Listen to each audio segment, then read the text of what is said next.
Here wishing George all the best. As we said earlier, the news we're getting is that he is making a good recovery. Let's hope that carries on in that manner. In the meantime, Salford are making progress here. Dion Cross back on the inside, and Ryan Brierley in support for the first try of the night.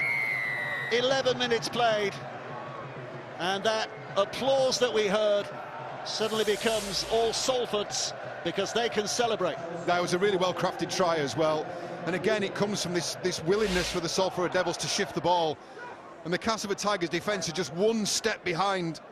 They've come in, but they've not managed to shut down Tim Lafai before he's got the ball away. And then Dion Cross, who's, I think, moved seamlessly from centre to wing, has burst up the left-hand flank and then provided Ryan Brierley success off the back of that. He's another young fella, isn't he, relatively speaking, Sammy Kabula. He was with Craig Lingard at Batley last year, wasn't he? Oh, and here's a gap created, and suddenly Salford find themselves pushing through, and Nenny Macdonald will go all the way to score.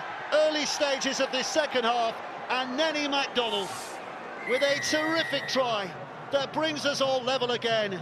And what a way for the second period to begin. Well, there's a warning shot there, isn't there, for the Salford Tigers? Don't fall in love with yourselves, because as we've been saying, this Salford side, the way they play, the licence they are given by their coach, they will go from anywhere at any time. This is just outside their own 20, and then Macdonald into some space again. You have to look at that a little too easy. From the side in red, stung by that 18th minute try from Ilias Makani, looking for a response, and Brierley bursts through one tackle, gets it away to Callum Watkins, who will jog to the line to score.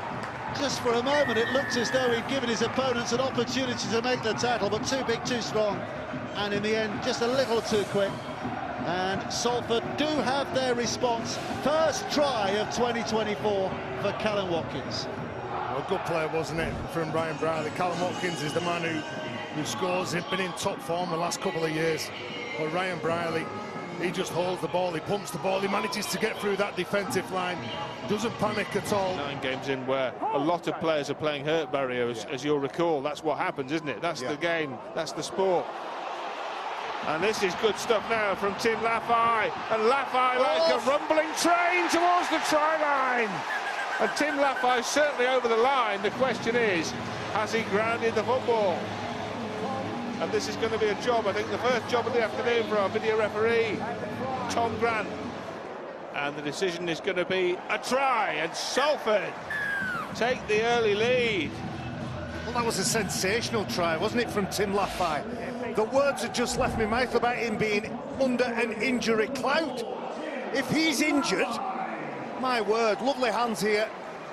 Nice involvement from Ryan Brierley, the referee, who stays in the frame, stays in the field, and that's all instinct, power and desire from the centre, Tim Lafai.